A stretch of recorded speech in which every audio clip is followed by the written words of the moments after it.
Buenas noches con todos.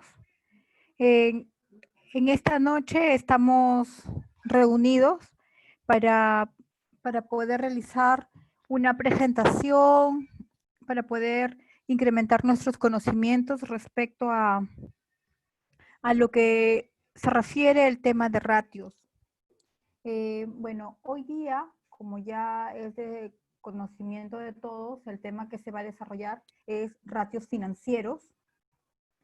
Es un tema que, si bien es cierto, es un tema que incumbe directamente a la parte contable, al directorio, el, el personal que trabaja en la parte de economía de las empresas. Y bueno, como es ya de ustedes conocido, las empresas actualmente vienen desarrollando o vienen teniendo problemas para el desarrollo de sus actividades. Muchas de ellas han tenido que reinventarse, cerrar y de repente atravesar ciertos inconvenientes para poder continuar con el desarrollo de sus actividades. Por eso es una de las tareas de nosotros crear una cultura de valor agregado en cada una de las empresas. Uno de ellos, pues, es el tema de incentivar a los empresarios, generándoles ideas para que de esa manera puedan incrementar sus ingresos. Y bueno, de alguna manera los ratios financieros son una parte esencial porque nos van a ayudar, nos van a mostrar de manera muy útil a los directivos desde el punto de vista del balance general y del estado de ganancias y pérdidas, nos van a mostrar la situación de la empresa. Esto no quiere decir pues que los ratios financieros van a ser como una bola mágica, ¿no? Que nos van a decir qué es lo que va a pasar, pero sí nos orientan, nos ayudan a conocer la situación de la empresa. Bueno, pues vamos a continuar. A ver. Como ya les había mencionado, los ratios financieros vienen a ser un conjunto de índices, son el resultado de relacionar tanto las cuentas del balance como del estado de ganancias y pérdidas, en el cual nos van a mostrar los indicadores que van a ser utilizados a nivel bueno, del mundo, ¿no? Ya sea para las finanzas, porque nos permiten medir y cuantificar la realidad económica y la situación financiera de la empresa. Ya que los ratios financieros nos permiten realizar un análisis financiero de la empresa, del cual ya como vamos a ver más adelante, se pueden ver un análisis financiero, un análisis vertical y un análisis horizontal. Y cada uno te realiza un análisis de alguna manera complementario. Así como también nos permiten los ratios financieros conocer la parte de ingresos, pues también nos dan a conocer los gastos y la responsabilidad, la capacidad de pago de cada una de las obligaciones, ¿no?, que tiene la empresa a su cargo para poder desarrollarse en su objetivo social. Pues si bien es cierto, los ratios financieros tienen ciertos criterios, ¿no? Tenemos el criterio de liquidez, endeudamiento, gestión y rentabilidad.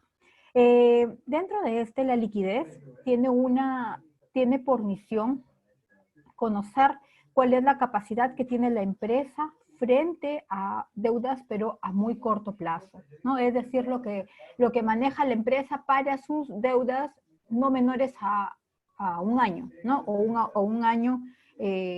un año, ¿no? No mayores a un año.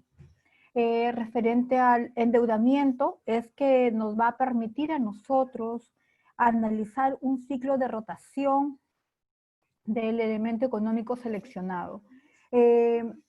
También en qué medidas las distintas fuentes de financiamiento van a ayudar a financiar a los diferentes activos, ¿no?, nuestra capacidad de endeudamiento y la capacidad de gestión que nos va a permitir ver los resultados, cómo se materializan, la eficiencia en los que los directivos han utilizado sus recursos.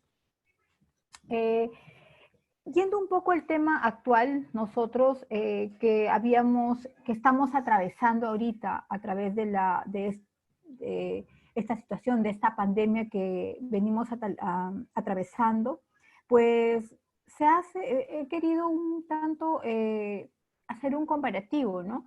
Porque si ustedes analizan ahorita todo lo que tiene que ver, la gente se mueve y todo el entorno se mueve en temas de salud. Entonces, nosotros vemos que los ratios financieros, pues de alguna manera con los ratios financieros nosotros, ¿cómo lo asemejamos al tema de salud?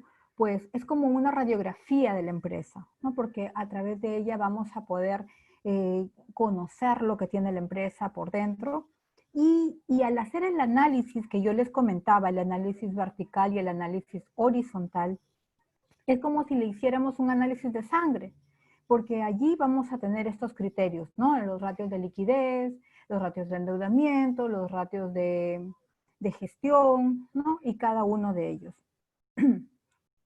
Por ello, vamos a comenzar a desmenuzar un poco para el día de hoy con el ratio de liquidez, para ir desmenuzando poco a poco y poder realizar un análisis objetivo de una entidad. Los ratios de liquidez, en este caso tenemos al ratio corriente, que viene a ser la capacidad de pago para cumplir con las deudas a corto plazo. En el de acidez, que viene a ser la prueba ácida, es la medida más severa, que mide la capacidad inmediata de pago. En el caso del capital de trabajo, es la cifra monetaria que representa el fondo para financiar sus actividades operativas. Y en el efectivo, es la prueba superácida, análisis más profundo de la liquidez, caja y bancos frente a deudas a corto plazo. Aquí les presento un análisis, un estado de situación financiera, un balance de una empresa en el cual ustedes pueden ver que es un análisis que presenta 2 años comparativos. Es un análisis horizontal, 2011-2012, ¿no? Vemos que está ahí el activo corriente con cada una de sus cuentas, el efectivo y el equivalente de efectivo, los valores negociables, del 2011, las cuentas por cobrar comerciales, ¿no? Cada una haciendo pues allí su total, en el total del activo corriente, en el total del activo no corriente, pasivo no corriente y el patrimonio. Es en cuanto al balance. Y este es el estado de resultados, un estado de ganancias y pérdidas, donde vemos también un comparativo entre las ventas, la utilidad bruta, ¿no? Y todas las partes que vienen a ser de un estado de ganancias y pérdidas. Para ver el tema de los ratios de liquidez, como ya les había mencionado, vamos a utilizar los datos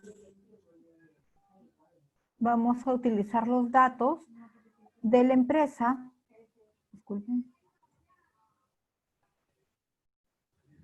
Vamos a utilizar los datos de la empresa del estado del balance que les había mostrado.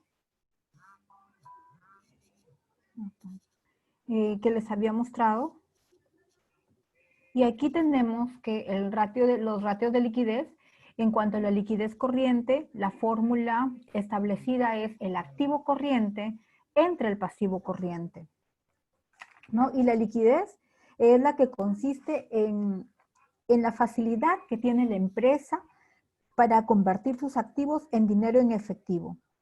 Esto lo va a realizar sin incurrir en pérdidas significativas de su valor. Es decir, es todo lo que es dinero en caja, bancos, todo lo que es existencias, todo lo que tiene que ver con las cantidades que me deben los clientes u otros, pero a corto plazo, ¿no? Es lo que voy a recuperar, son las inversiones que voy a recuperar pronto, ¿no? No son inversiones nada a largo plazo. Eso es lo que vendría a ser mi activo, mi liquidez, ¿no? Y en cuanto al pasivo corriente, allí sí también tenemos todo lo que tiene que ver con las deudas que son a corto plazo, en un periodo de tiempo inferior o a un año.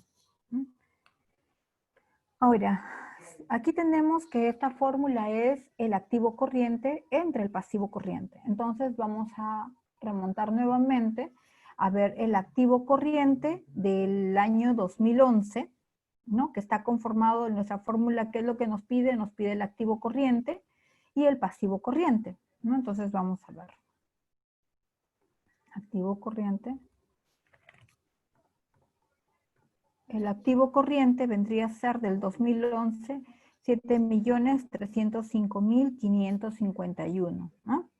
Muy bien, que es correcto, 7 millones.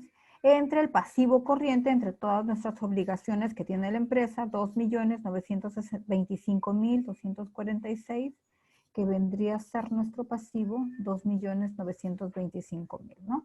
Entonces, vamos a ver nuestra fórmula y nos sale esta división 2.5. ¿Y qué es lo que representa ese 2.5?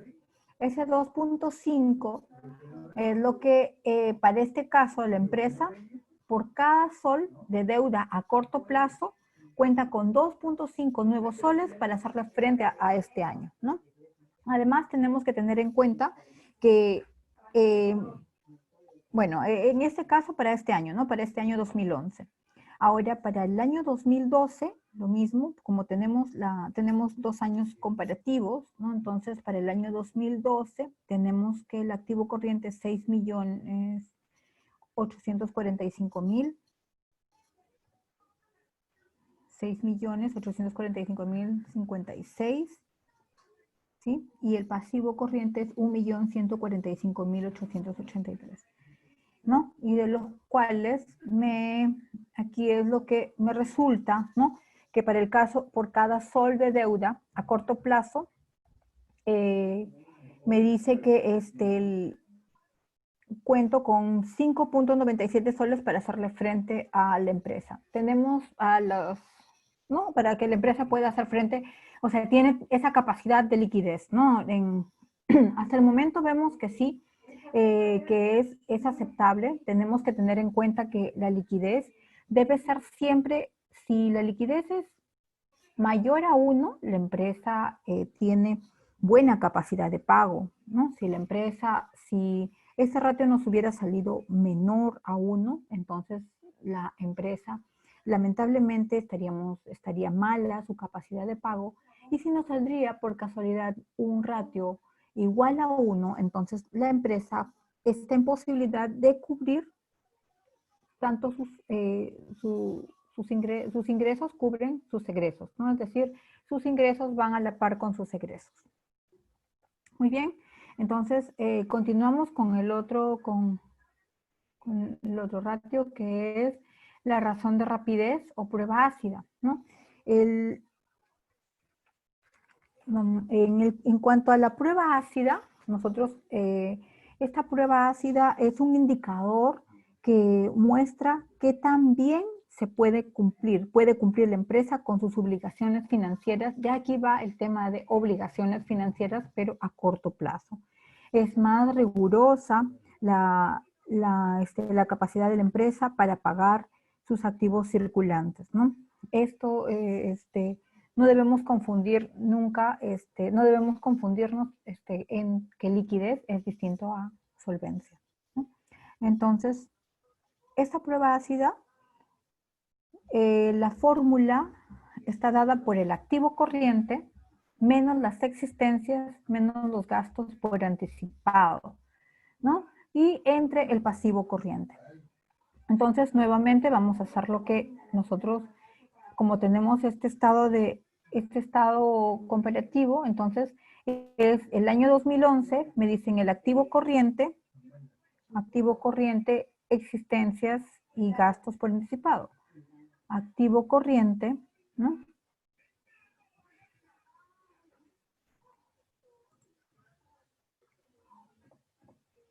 El activo corriente, que son los 7.305.551. ¿Sí? Aquí está. Estamos trabajando con el año 2011, ¿no? Las existencias los 771.528, y los gastos pagados por anticipado, ¿no? Menos los 108. Los 108, aquí están, ¿no? Estas son las existencias y estos son los gastos pagados por adelantado, por anticipado. Y esto, todo esto entra en nuestras obligaciones, ¿no? Entre nuestro pasivo corriente. Nuestro pasivo corriente, que vendría a ser todas nuestras obligaciones a corto plazo, los 2.925.000, ¿no? Esto nos da 2.5. ¿Qué equivale a este 2.5? Pues para este caso, la empresa por cada sol que adeuda a corto plazo, con 2.5 nuevos soles, le va a hacer frente a sus obligaciones en el año 2011, ¿no? Lo mismo va a pasar con el año 2012. Y para este caso, ¿qué es lo que vemos? Que aquí ya tiene un mayor, ¿qué es lo que vemos? Que tiene mayor capacidad de pago. Entonces, podemos analizar de que la empresa aquí ya está haciendo ya está, digamos, está dejando de invertir de repente. La empresa ya aquí vemos que su porcentaje es alto para poder cubrir sus obligaciones y todavía tiene dinero. Entonces, aquí es donde la empresa ya debe pensar en que hay un capital ocioso. Entonces, debe invertir en otras actividades.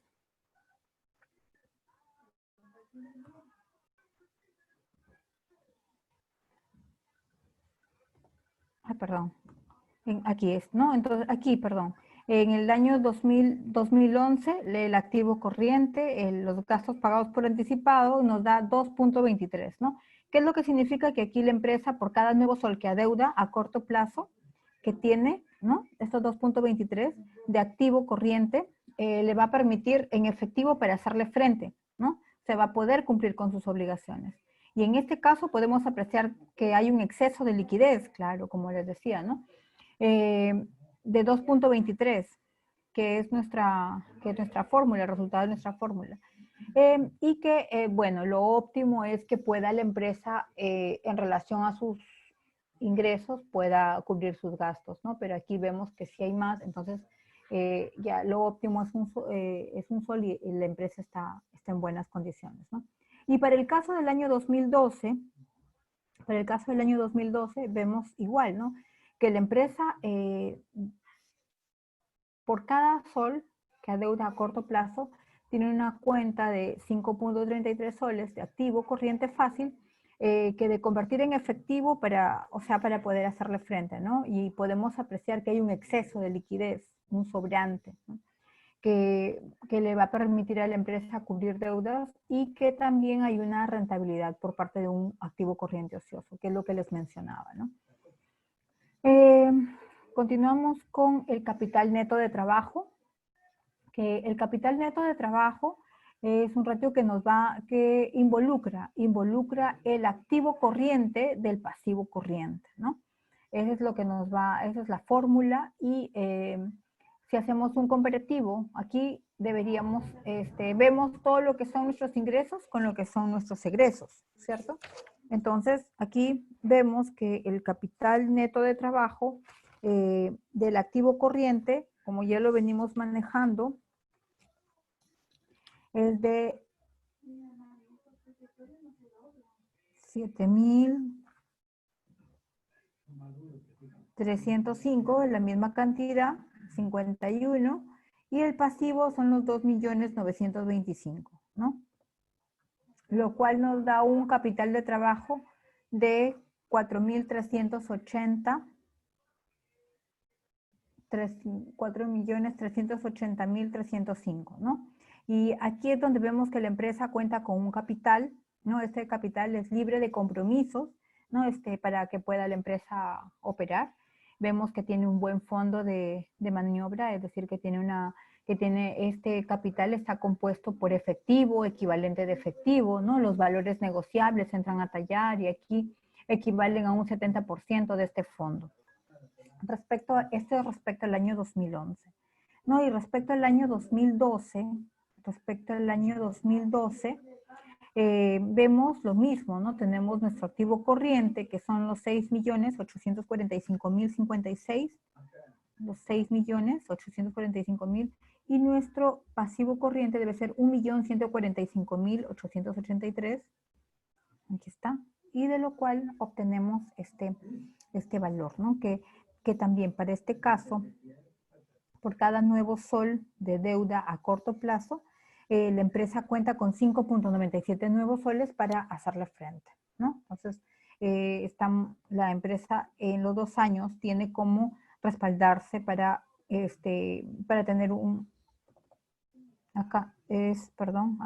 dice que aquí vemos que la empresa cuenta con un capital de trabajo de 5 millones, ¿no? Su activo corriente menos su pasivo corriente de 5.699.173, libre de compromisos también para operar, y vemos que igual tiene un buen fondo de maniobra en ambos años, que este fondo de maniobra está compuesto por su capital efectivo y el equivalente de efectivo, ¿no? Y donde ya entran a tallar los valores negociables y el efectivo. La razón de efectivo o liquidez absoluta, que es esta fórmula está compuesta por el efectivo y el equivalente de efectivo entre el pasivo corriente, ¿no? Y aquí vemos que nuestro efectivo y equivalente de efectivo es de 324.673. Diciendo que hay efectivo y el equivalente de efectivo son los 324.673 con respecto al año 2011. ¿Sí? Y aquí el pasivo corriente, que sigue siendo nuestro pasivo de siempre, ¿no? Nuestro pasivo corriente. Y tenemos nosotros que la división, aquí como vemos que la empresa por cada nuevo sol de deuda a corto plazo tiene o cuenta con 0.11, ¿no? Menos de un nuevos soles en efectivo para hacerle frente. Podemos apreciar también que hay insuficiencia, ¿no? Porque les decía siempre como al inicio, ¿no? Es menor a 1. Hay insuficiencia de efectivo para que pueda cubrir sus obligaciones a corto plazo. Entonces allí sí tendría que entrar ya un poco a tallar, tiene que entrar a tallar la parte de política de pagos, ¿no? Porque puede empezar a suspender pagos a proveedores o acreedores, ¿no? Porque vemos que el ratio es menor a 1. Y con respecto al año 2012, lo mismo, ¿no? Tenemos que el efectivo del año 2012, el efectivo y el equivalente de efectivo es 1.544.000 ¿sí? Entre el pasivo corriente que viene a ser del año 2012, 1.145.883.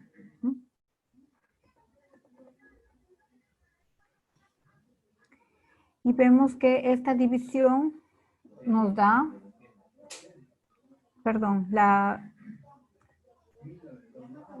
esta división nos da 1.35, ¿no? Ya no es el 0 que nos daba en el año pasado, en el año anterior, ¿no?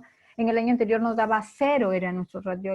Ahora en este año ya las cosas han cambiado y es 1.35. Entonces, ¿qué significa? Vemos que la empresa, por cada nuevo sol de deuda a corto plazo que tiene, cuenta con 1.35 nuevos soles en efectivo para hacerle frente.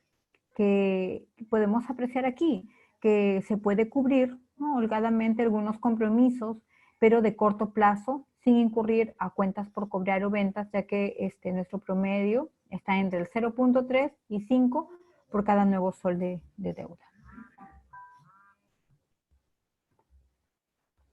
¿Sí? Bueno, hasta allí hemos querido abordar el tema de ratios financieros. No sé si hubiera alguna pregunta.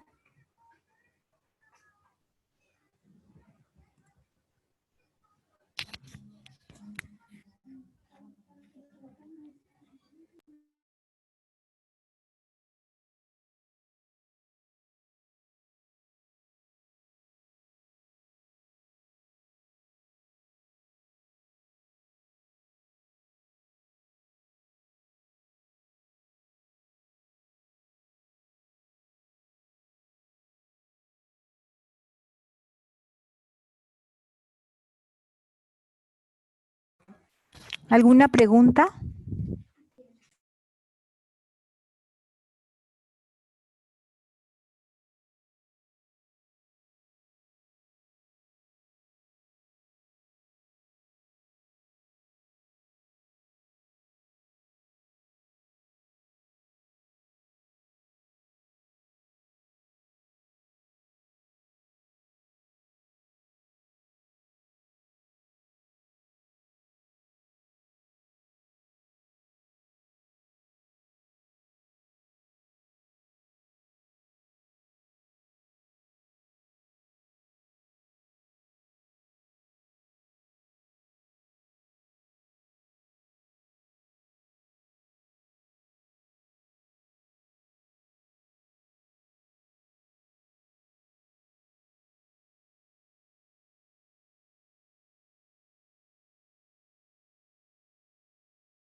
¿Alguna pregunta respecto al ratio de liquidez?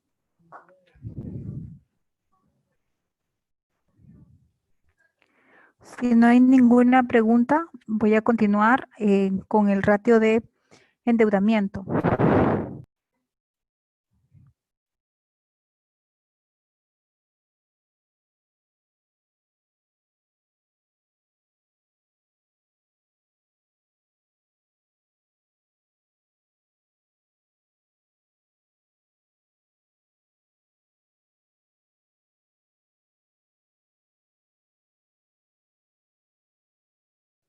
Muy bien, entonces continuamos.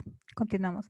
Los ratios de endeudamiento, pues vemos que dentro de este ratio va a aparecer el apalancamiento financiero y vamos a ver que también aparece la solvencia patrimonial a largo plazo y la solvencia patrimonial, ¿no? Dentro de este apalancamiento financiero hay cierto, está relacionado con cierto grado de independencia financiera. La solvencia patrimonial está relativamente relacionada con el grado de independencia del patrimonio. La solvencia patrimonial, que es la proporción de la participación en la formación de activos. Esto vamos a comentarlo brevemente porque considero que es un tema, o sea, cada ratio debería ser analizado con ejercicios en cada una de nuestras reuniones, ¿no? Aquí deberíamos nosotros ejercitarnos más en lo que debería ser los ratios de liquidez o quizás al final la revisión de los ratios podríamos hacer un caso práctico donde podamos ejercitarnos y ver el análisis de cada uno, pero ya en la práctica. Estos ratios el ratio de endeudamiento, ¿a qué se refiere el apalancamiento financiero? El apalancamiento financiero está referido a esta fórmula, aquí va el activo total entre el pasivo total, ¿no? Entonces, del año 2011, ¿no? Aquí estamos trabajando con un solo año, el año 2011, que vendría a ser, a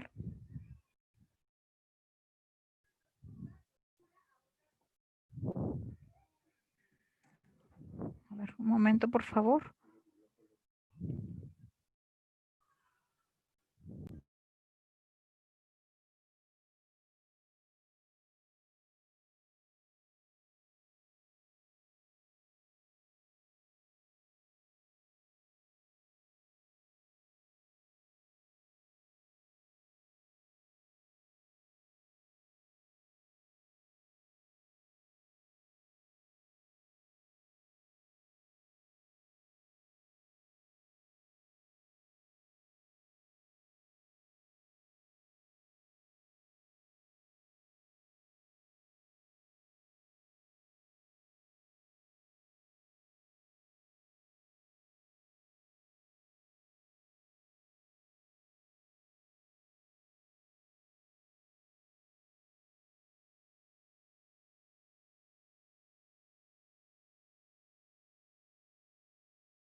Como les decía, ¿no? Estos ratios de endeudamiento, esto es lo que vamos a trabajar nosotros, el apalancamiento financiero, la solvencia patrimonial y la solvencia patrimonial a largo plazo. Eh, Solamente para mencionarlos y ya luego los vamos a ver a detalle, ¿no? También tenemos los ratios de gestión y en los ratios de gestión próximamente vamos a ver eh, la rotación de existencias, donde aquí encontramos las políticas de ventas y compras de las existencias de cada empresa. También tenemos la rotación de cuentas por cobrar y aquí se muestra el número de veces que genera la liquidez, la empresa, la rotación de las cuentas por pagar y que se muestra el número de veces que los activos rotan en el periodo respecto a las compras. También vemos la rotación del activo fijo, que es donde se muestra la utilización del activo fijo con respecto a las operaciones de la empresa, ¿no? Entonces, y tenemos aquí también ejercicios que vamos a ver en detalle en nuestra próxima reunión, porque, bueno, hasta solamente se había trabajado para mencionarlos nada más en los ratios de endeudamiento y los ratios de gestión. ¿Sí? ¿Alguna pregunta?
¿Alguna pregunta?